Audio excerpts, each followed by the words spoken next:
Hey, great to have you. Welcome to the program. Thanks a lot for stopping by the Joe Pags Show. Great radio stations across the land. Newsmax TV, joepags.com on a Friday. I'll give you some strings. Where are my horns? Sorry, that was me. Carrie. That was not me. Come on. What day is it anyway? Where's Bob Guthrie? Let's go. Friday. Thank God it's Thank God it is Friday. absolutely. Friday. Uh-huh. Thank God it's Thank God it is Friday. What the heck? Let's make it a Free Speech Friday. Let's go.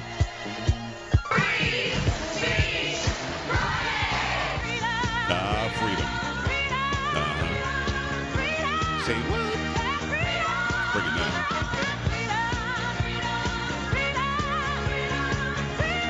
Take it up a notch. 1-800-383-9624, joepags.com. That's how we do. Facebook, Twitter, Instagram, email. It's all right there. Love to hear from you. Whatever's on your mind, fair game. Monday through Friday, or Monday through Thursday, I set up the agenda. On Friday, you actually have a say, and you talk about whatever you want to talk about. See, sometimes I'll get phone calls from people during the week, and I'll be like, well, I called in to say I want to talk about Trump, but I really want to talk about the alternator on a 62 Chevy. Well, wait a second.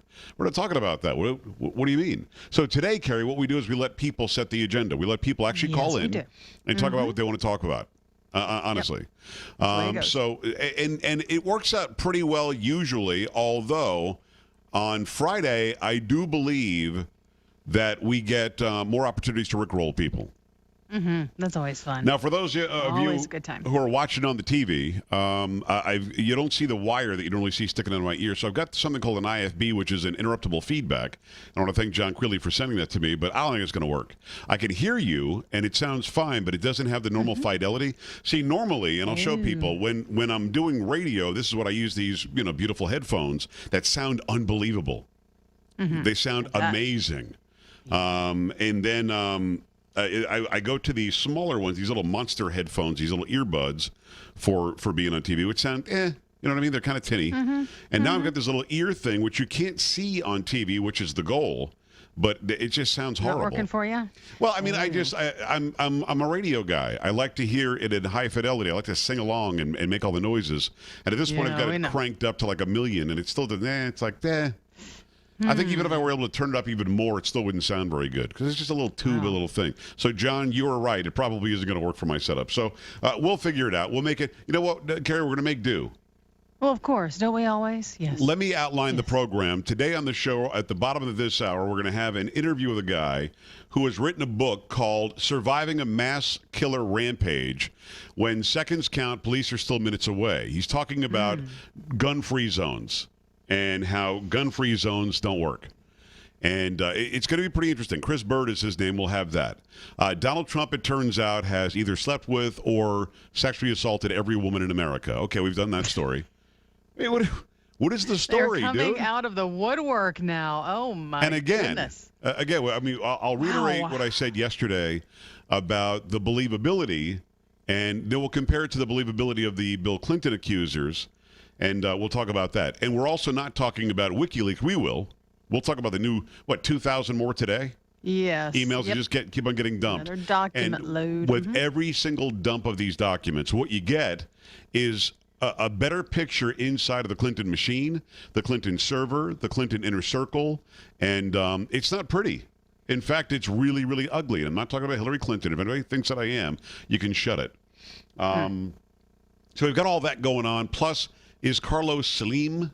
Do we say Slim or Sleem with this guy? Well, I was saying Slim, but maybe it is Slim. I don't know because I hadn't he's heard Mexican, it before. right? Yes. Carlos Slim, who is either the richest man in the world or second to Bill Gates. I think they keep on flip-flopping.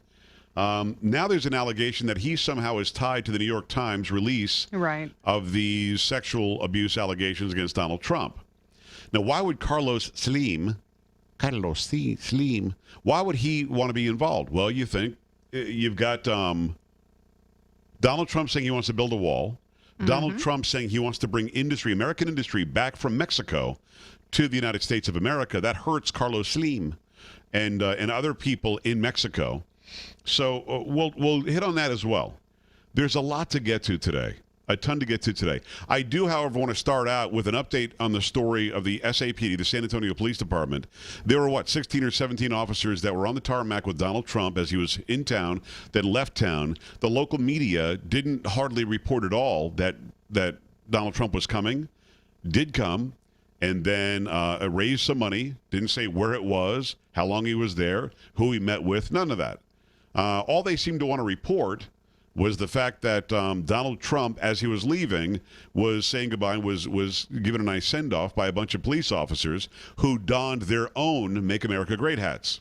So today, you've got an update now because, the whole freaking community's freaking out, right? You've got what they're called activists that are demanding that the Department of Justice do a full investigation into the SAPD daring to, or the officers daring to have an opinion politically. By the way, President Obama's out flying around today on our dime, and he's got a political persuasion. He's only out there stumping for Hillary Clinton as he insults all Republicans and Donald Trump. That's allowed. No investigation there. But did you see how many people are showing up for this so-called protest, this activist group? Mm-mm. It's a like lot? 10. Oh. It's like 10 or 12. Oh, What is okay. the population of San Antonio proper? Is it 1.2 million now? Oh, 1.4 million? maybe Something- 1.3, I think. something Yeah, like that. Something like that. So 10 people show up, and the local news media can't get enough of it. Yeah. And the mayor, who I helped get elected, yes, Ivy, I did, she can't get enough of it either. I can understand why they would want an investigation. Into what? They wore hats. They're going to be disciplined. In fact, you've got the story of what the discipline will be. Go ahead. I do. 23 San Antonio police officers, 17 officers, and 6 supervisors have been punished for that situation on Tuesday where officers on the motorcycle detail escorting Donald Trump to the airport following his fundraising stop at a downtown hotel were photographed wearing Trump campaign hats. News Radio 1200 WOAI reports. A police chief, William McManus, said in a statement this afternoon the 6 supervisors will be issued a written reprimand that is more serious than it sounds, as it can hinder an officer's chances at promotion or to a choice assignment. McManus says the 17 officers will undergo training this month that will focus on the importance of impartiality and fairness in performance of their official duties. Those officers will also receive a verbal reprimand. The incident made national news after the city attorney asked Trump to remove the video and the photographs from his campaign Twitter account, saying it gave the appearance that uniformed officers were endorsing Trump, something that is forbidden by SAPD and city rules. McManus says he has met personally with all the other officers. Quote, as chief of police, I understand the concerns over this incident, McManus said. Beyond violating departmental and city policy, the officers used poor judgment. San Antonio police officers have always and will always remain dedicated to professionally serving all citizens. We will continue to work tirelessly to remain a national model for police agencies across the country. Yep. Now, again, I like Bill McManus. I consider him a friend, not like we hang out and drink beer or anything, but, whenever we've been together, we've talked about, good stuff. He's got a beautiful family. He was incredibly helpful in helping to find Gabby when we had our crisis a month ago. And he's a good man. I think he's a good police chief. I think he's a great police chief. And I understand that there are rules against wearing politically motivated garb or items while on duty. I understand that. But the idea that the city of San Antonio or the mayor or these 10 activists that have shown up that the TV news cameras want to pretend are 150 or 1,000 activists, it's 10, if that.